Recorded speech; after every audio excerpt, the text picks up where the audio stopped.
et qui avaient des très bonnes intentions et qui ont fini par être absorbés par la réalité du pouvoir.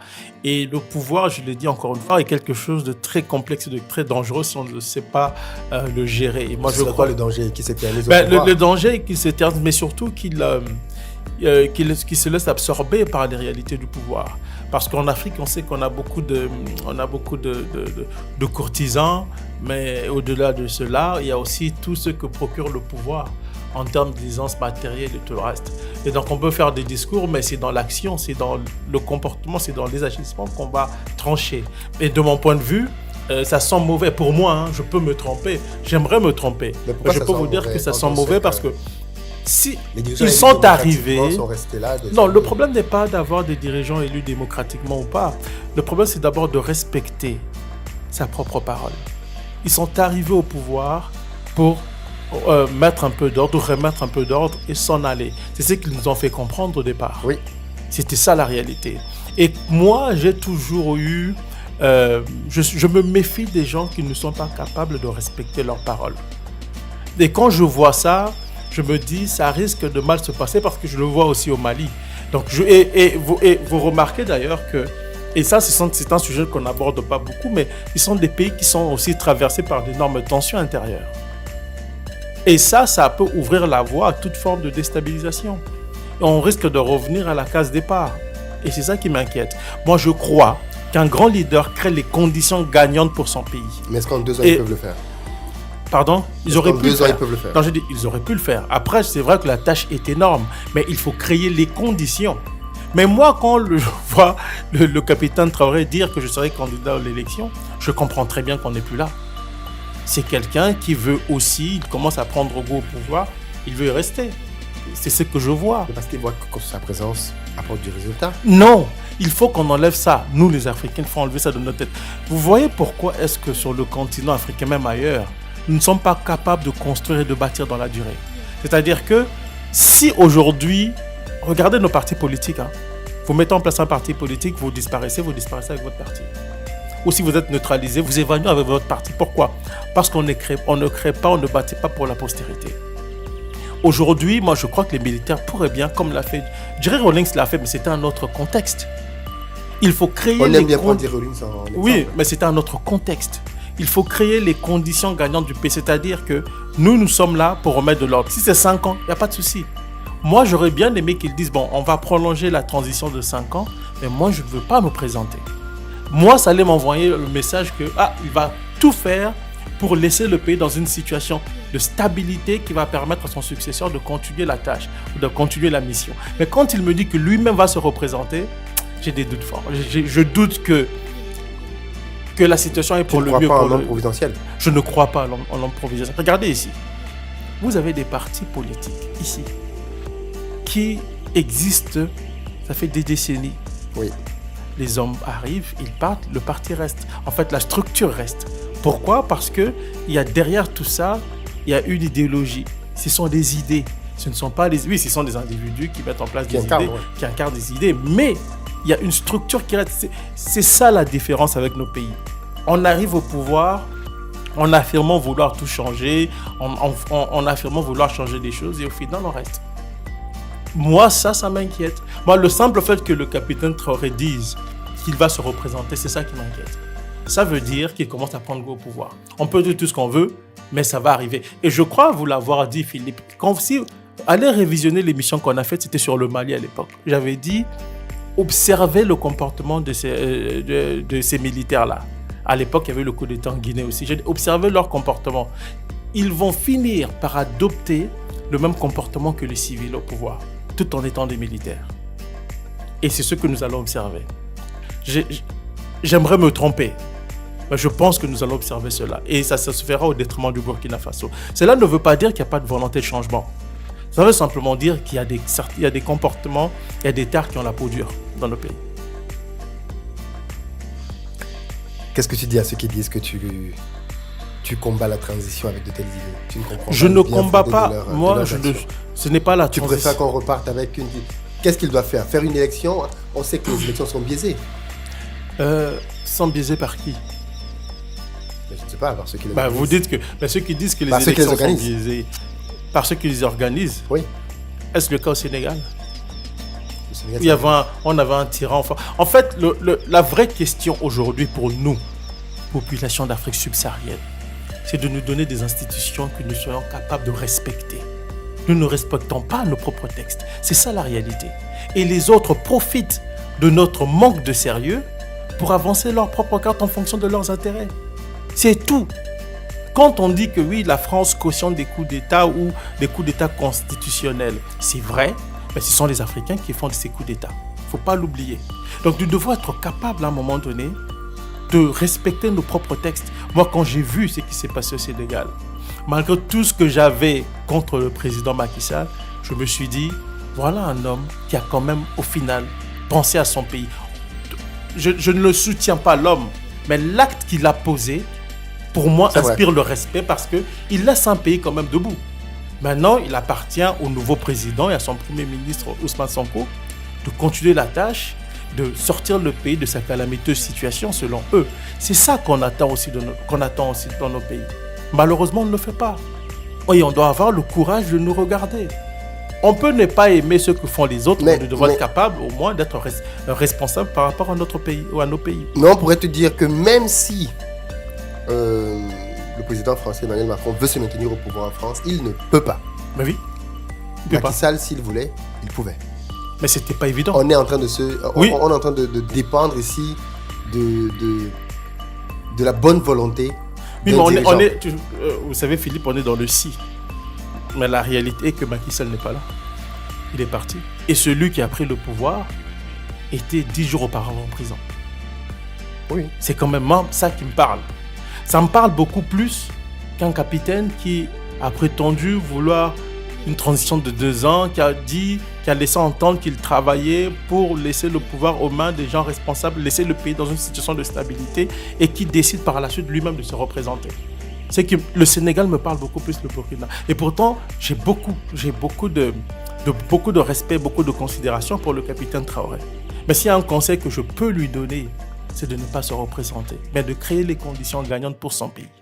Il restera dans l'histoire. Je vous dis, il faut se méfier du pouvoir. Il faut se méfier du pouvoir. Le pouvoir est très dangereux. Tu as commencé à aborder le Sénégal, donc on va faire la parenthèse. Qu'est-ce que tu penses des premiers mois au pouvoir du Dio Sonko Diomaye Faye?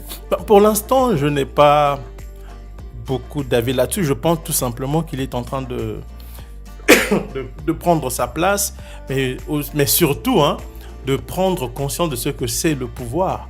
Là, en étant président, il a accès à des informations. Il fait face à des réalités auxquelles il ne faisait pas face quand il était dans l'opposition. D'où la posture qu'on peut observer de sa part. J'ai vu des gens le traiter de vendu, de je ne sais quoi. Je pense que ceux qui le font n'ont jamais dirigé un quartier. Il faut être humble. Non, je vous dis sincèrement, nous devons être humbles. Diriger un pays n'est pas facile.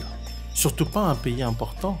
Dans un monde globalisé où les enjeux sont extrêmement importants et où l'Afrique aujourd'hui revêt une importance particulière aux yeux de grandes puissances qui se font la guerre dans certains d'autres théâtres d'opérations, de conflits. Donc, je crois qu'on pourra bien le juger, moi je crois, dans quelques mois.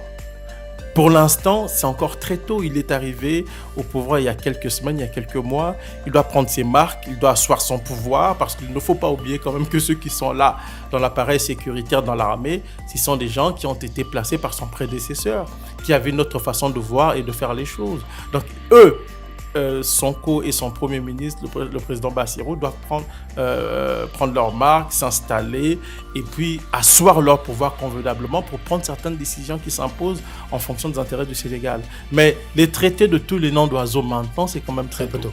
On a vu justement le président sénégalais faire le tour, finalement, un grand tour de beaucoup de pays en Afrique de l'Ouest.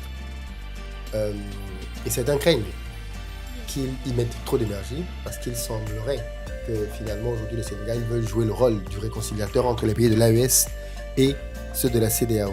Et donc maintenant il est en train de faire un tour après la Côte d'Ivoire, le Nigeria, il va vraiment rencontrer le Ghana et tous lui tiennent le même discours à peu près par rapport à l'AES qui est un discours de tout faire pour essayer de les ramener à la maison. mission d'ailleurs qu'ils ont acceptée, hein, puisque quand ils sont venus au pouvoir, ils ont dit qu'ils allaient essayer de faire cette médiation-là, mais qu'ils voulaient changer l'institution en profondeur. Est-ce qu'ils peuvent changer cette institution en profondeur? Rien n'est impossible. Hein. Rien n'est impossible.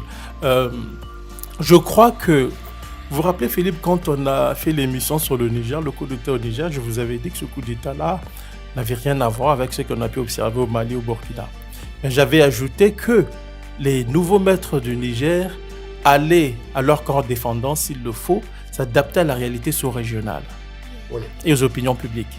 Et donc, je crois que les présidents, la CEDEAO n'aura pas le choix aussi de prendre en considération les opinions qui partent de la base et qui soutiennent les pays de l'AES.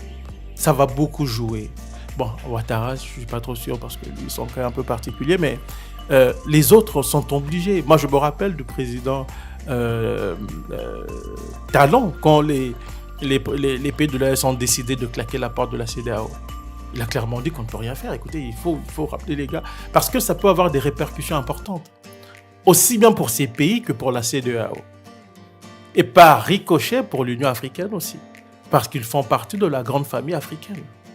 Donc, la tâche est énorme, mais en même temps, il faut que quelqu'un fasse quelque chose. Moi, j'ai vu le président Bassirou avec Paul Kagame, j'ai pas aimé ça parce que je sais que Kagame, c'est quand même le sous-traitant officiel d'une mondialisation sanguinaire en Afrique centrale, mais je comprends que quand on est chef d'État, on n'a pas une posture militante. Quand on est chef d'État, on est avant tout un homme d'État. Et donc, il y a des décisions, il y a des postures qu'on va adopter qui peuvent fâcher des militants, mais il faut les adopter. Donc, est-ce qu'il réussira à ramener l'AES à la CEDEAO? Ça, je n'en sais rien. Seul l'avenir nous le dira. Moi, je pense que le retour de l'AES sera conditionné aussi au changement, un certain changement structurel au niveau de la CEDEAO. On n'aura pas le choix parce que si vous faites le procès des gens qui sont arrivés au pouvoir par les armes, vous devez aussi faire le procès de ceux qui font des coups d'État, pour des civils qui font des coups d'État constitutionnels sans utiliser les armes. Ce sont ces contradictions, ce sont ces paradoxes qui ont mené aussi à cette fracture que nous observons au sein de la CEDEAO. Donc il faut une réforme en profondeur de la CEDEAO et je crois qu'en fonction de cette réforme, peut-être que l'AES va revenir. Mais avec ce que nous observons aussi du côté de l'AES, je crains que la situation reste figée pour un bon bout de temps. Au Sénégal, on a assisté à un grand moment, discours politique entre Ousmane Sonko et Jean-Luc Mélenchon, alors qu'on sait que au même endroit, Sarkozy autrefois était venu avait tenu des propos absolument scandaleux, disant que l'homme africain n'était pas assez rentré dans l'histoire. Au cours de son discours, Ousmane Sonko a pointé plein de faits. Je veux attirer ton attention sur un point qui, d'après Ousmane Sonko, pourrait être le prochain casus belli, c'est celui de l'homosexualité. Il dit que les dirigeants européens, avec la manière à laquelle ils procèdent aujourd'hui, à vouloir forcer les Africains à adhérer coûte que coûte aux valeurs qu'ils ont derrière l'homosexualité, ça pourrait vraiment devenir un gros problème. Quelle est ton analyse de ce sujet-là et sur l'opinion d'Ousmane Sonko, quand on sait qu'en Occident aujourd'hui, bien évidemment, l'homosexualité ce n'est plus un sujet et qu'en Afrique, l'homosexualité reste pénalisée dans beaucoup de pays? Moi, je crois que Ousmane Sonko a raison. Les Africains ont d'autres priorités. On a vu quand Obama est arrivé là, sur le continent, au lieu de nous parler du développement, des questions de pauvreté, de nous parler de l'homosexualité, ça énerve la raison sur le continent africain. Je suis totalement d'accord avec lui. Je pense qu'il faut que les Occidentaux se gardent d'imposer leur vue, leur façon de faire aux autres peuples du monde. On ne peut pas dire que le monde envie l'Occident pour ses valeurs et en même temps vouloir imposer à ce reste du monde des valeurs qui sont rejetées, des valeurs occidentales entre guillemets, qui sont rejetées par ces gens-là. Il y a une contradiction. Et tout ça montre que cette histoire d'homosexualité va au-delà d'une question de droit des gens. Parce qu'en réalité, quand vous arrivez dans beaucoup de pays africains, on ne marginalise pas les homosexuels. C'est leur droit. En fait, on n'a pas légalisé la chose, de sorte à accepter des mariages entre conjoints de même sexe. Mais les gens, on les laisse faire ce qu'ils veulent. Quand vous allez aujourd'hui au Congo, vous trouvez beaucoup d'homosexuels dans les rues. On ne les marginalise pas. À la limite, à la rigueur, on peut se moquer d'eux et tout ça, mais sans plus. Mais les Occidentaux veulent l'imposer. C'est comme s'il y avait un agenda derrière, un agenda politique derrière qui ne dit pas son nom. Je ne sais pas c'est quoi cet agenda, mais les Africains disent non. Et sur ce point, je suis totalement d'accord avec lui. Cela ne veut pas dire qu'on est contre les personnes homosexuelles. Les Africains ne sont pas contre. Ils ne veulent pas que ces pratiques-là soient légalisées chez eux. C'est tout. C'est toute la nuance qu'il faut faire dans cette affaire-là. Et il a totalement raison. Nous sommes des sociétés totalement différentes de la société occidentale. Et même en Occident, il y a des débats là-dessus. Il y a des courants de pensée qui ne reconnaissent pas, qui trouvent que l'homosexualité est problématique. Par exemple, est-ce que les Occidentaux vont accepter de légaliser la polygamie? Vous, en France, ici, est-ce que vous pouvez accepter ça? On va vous traiter de tous les noms d'oiseaux, on va vous regarder avec beaucoup de condescendance si vous parlez de ça. Alors qu'en Afrique, nous acceptons la polygamie. Donc moi, je crois que chaque société doit respecter, entre guillemets, les valeurs qui sont les siennes et ne pas chercher à les imposer aux autres. Et pourtant, les valeurs européennes sont dites universelles. Ah non, mais ça, c'est le côté hégémonique de la prétention. Parce qu'il ne faut pas oublier, quand vous lisez, même sur le droit international, on vous dit que c'est le droit international universel, mais vous savez, quand on a conçu le droit international, la naissance du droit international était en elle-même hégémonique. C'est un droit qui était réservé aux populations civilisées, aux Occidentaux. Nous autres, là, les populations d'Afrique, les populations colonisées ne l'étaient pas. Je rappelle, pendant Nuremberg, le procès de Nuremberg, c'était un moment, pour certains juristes occidentaux, certains universitaires occidentaux, c'était un grand moment du droit international. Mais je rappelle qu'au même moment, on était en train de soumettre certains peuples du continent africain par la colonisation.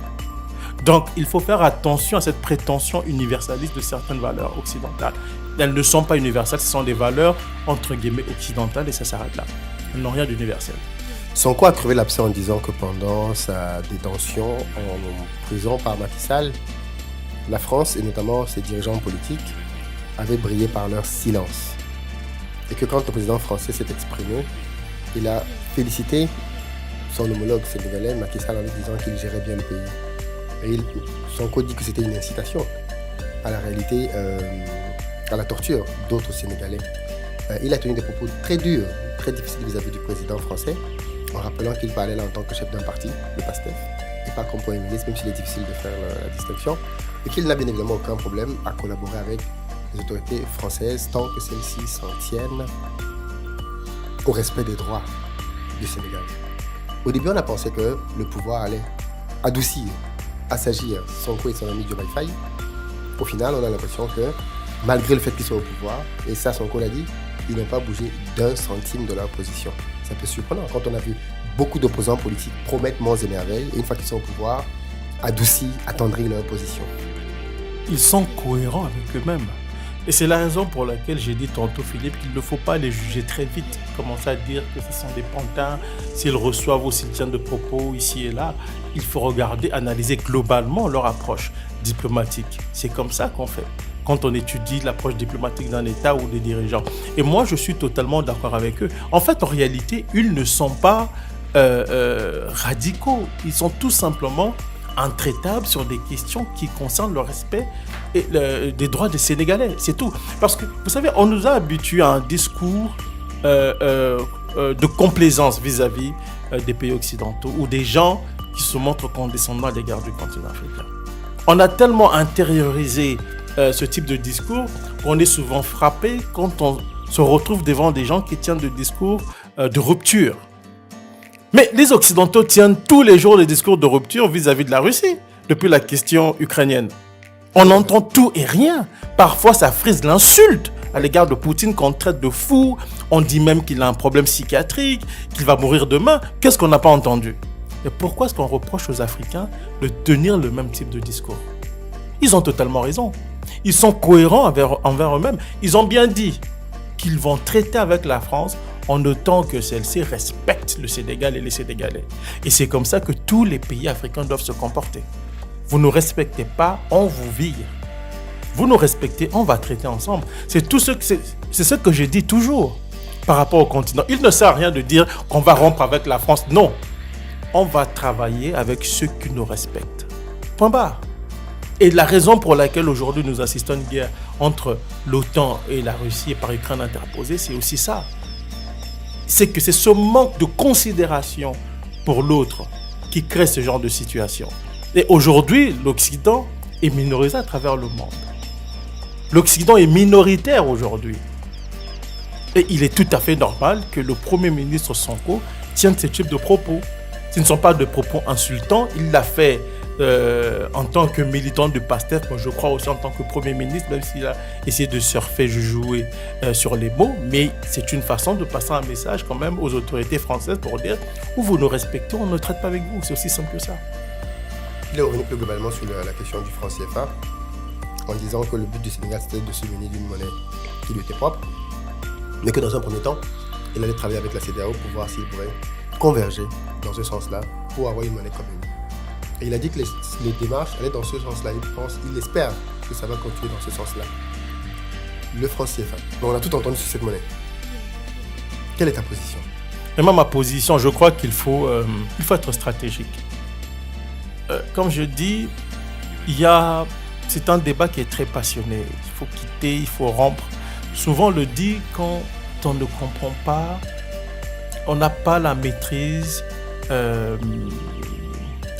de certains aspects qui est lié au pouvoir, à la gestion d'un pays. On ne peut pas quitter du jour au lendemain. Nous, on ne fait pas partie du franc CFA, mais je le dis en tant qu'Africain, c'est sûr qu'on ne peut pas quitter du jour au lendemain. Mais il faut amorcer quand même la phase qui va permettre à ces groupes de pays-là de trouver une alternative au franc CFA. Moi, c'est comme ça que je le vois. Je ne fais pas partie de ceux qui disent qu'il faut quitter, il faut courir. Ça ne marche pas comme ça. Je vous donne un exemple simple. J'aime donner des exemples pour que nos compatriotes du continent comprennent. Regardez la Chine aujourd'hui. La Chine est en train de se débarrasser de ses réserves de dollars. Elle est en train de traiter avec les autres États dans sa monnaie. Pourquoi ? Pourquoi est-ce que la Chine ne dit pas aujourd'hui qu'une très grande puissance économique, pourquoi elle ne dit pas je me débarrasse de tout, c'est fini ? Parce que ça ne marche pas comme ça. Il faut une transition, il faut créer les conditions d'un changement qui soit viable pour son pays, pour les intérêts de son pays. Et je pense que l'approche d'Ousmane Sonko est une approche qui est réfléchie tout simplement. Maintenant, est-ce qu'il va réussir à convaincre les membres de la CEDEAO dans ce sens-là ? Je n'en sais rien.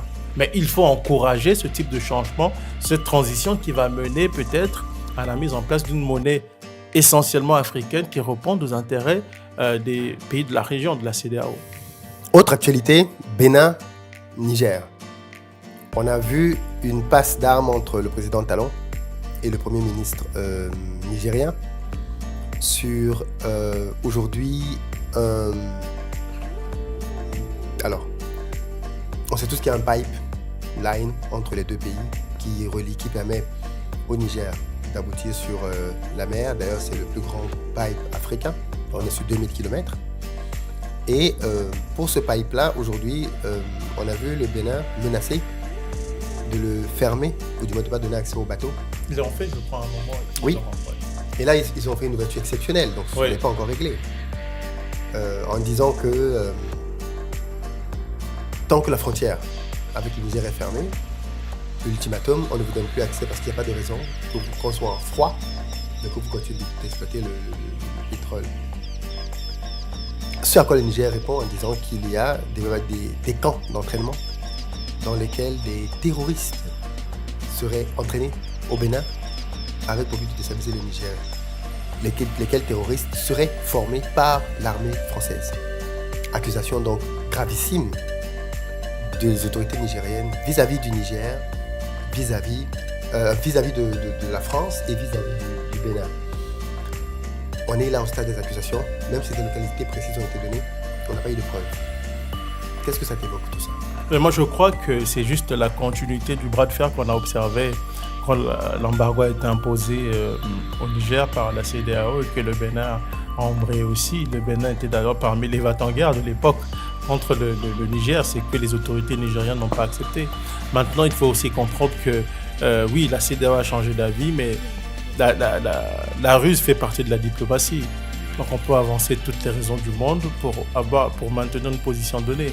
Maintenant, est-ce qu'il y a des preuves sur l'implication du Bénin dans la préparation d'un putsch au Niger ?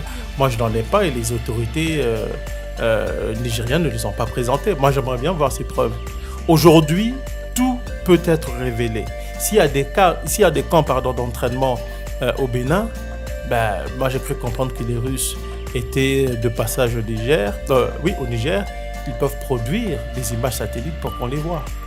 C'est quelle unité? C'est la DGSE, c'est une opération clandestine. Je rappelle quand même que si la DGSE française veut mener des opérations subversives contre le Niger, on n'a pas besoin d'avoir une frontière nécessairement ouverte. Les opérations clandestines, elles sont faites pour être clandestines, c'est-à-dire qu'ils vont passer par des voies, par des canaux peut-être insoupçonnés. Donc avec même une frontière fermée, on peut mener un coup d'État ou une opération subversive contre un pays. Donc ça c'est clair.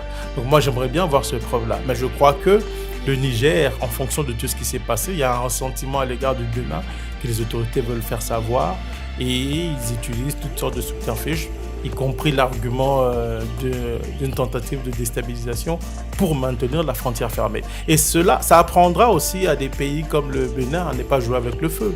Parce que la posture qui a été celle de la CEDEAO en général et du Bénin en particulier, elle était très mauvaise. Elle a coûté quand même très cher aux populations de la région, y compris la population du Niger. Mais pourquoi cette fermeté, particulièrement par rapport au Bénin et pas au Nigeria, qui lui avait carrément coupé l'électricité dans le pays? Parce que ce n'est pas le même niveau de rapport de force. Je pense que le Niger ne va pas s'aventurer à défier le Nigeria. Ce sera catastrophique pour lui. Par contre, le Bénin, oui. Et puis, c'est des réalités différentes. Le Nigeria, c'est la partie anglophone. C'est une façon de voir et de faire les choses, même s'ils font tous partie de la CEDEAO. Et le Bénin, c'est différent. Je pense que le niveau de proximité, même s'il y a des populations de part et d'autre de la frontière du côté du Nigeria, mais c'est aussi la même chose du côté du Bénin. Et je crois que les autorités nigériennes vont utiliser ce levier-là pour faire payer au Bénin ce qu'ils n'ont pas pu faire payer aux autres pays de la région. Ça fait partie de la diplomatie. Vous savez, en diplomatie, on peut inventer une histoire pour faire passer un message ou pour adopter une posture donnée. Après, moi, j'attends qu'on nous présente les preuves de la présence de l'armée ou des mercenaires qui sont formés par les Français pour déstabiliser le Niger. Moi, j'aimerais bien voir ces preuves-là. Je ne dis pas que les autorités nigériennes mentent, mais j'aimerais au moins voir la preuve ou les preuves par rapport à cette affaire. L'autre sujet que je veux que l'on puisse parcourir rapidement, c'est l'élection au Tchad.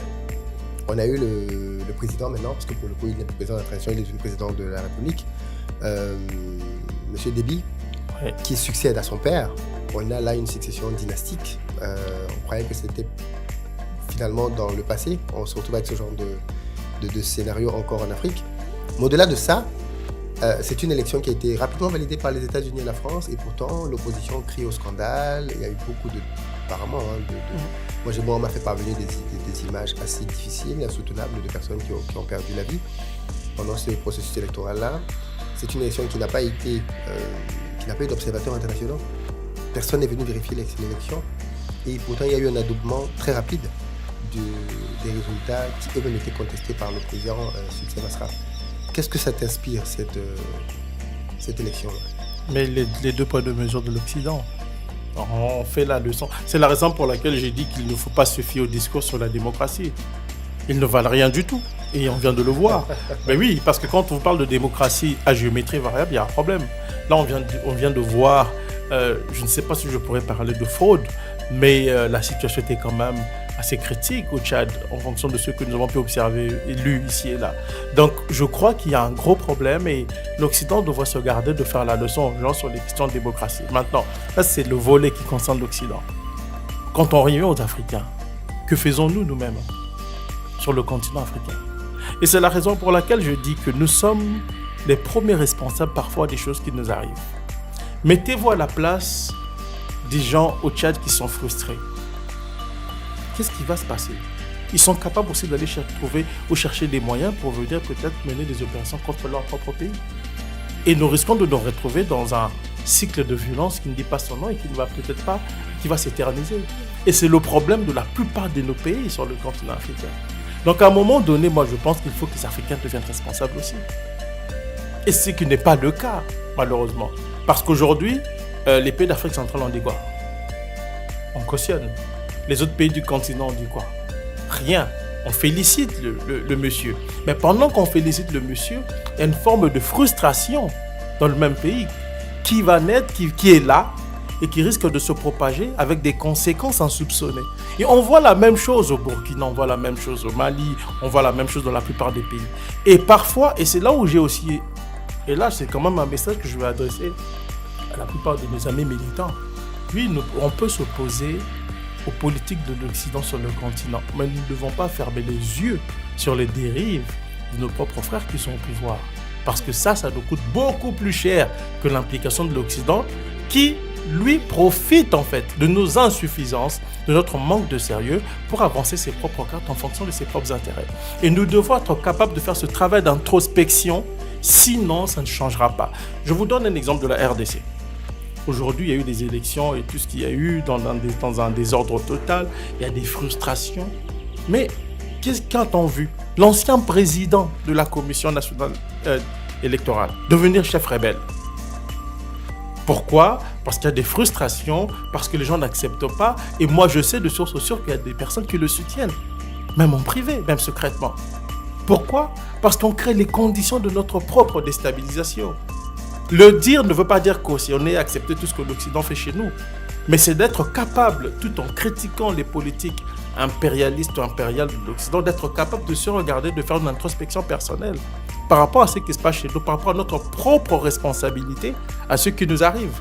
Parce que je peux vous dire, Philippe, on peut le retenir la date d'aujourd'hui, si la situation que nous observons au Burkina, au Mali, au Niger, au Gabon, en RDC, au Tchad, si cette situation ne change pas, nous aurons des problèmes dans tous ces pays. Et nous allons revenir ici, encore une fois, pour parler de ces problèmes-là. Non pas parce que l'Occident ne porterait pas de responsabilité, mais parce que nous aurions nous-mêmes, en tant qu'Africains, créé les conditions de notre propre déstabilisation interne. Merci beaucoup, Patrick. Au plaisir. Pour cette autre intervention.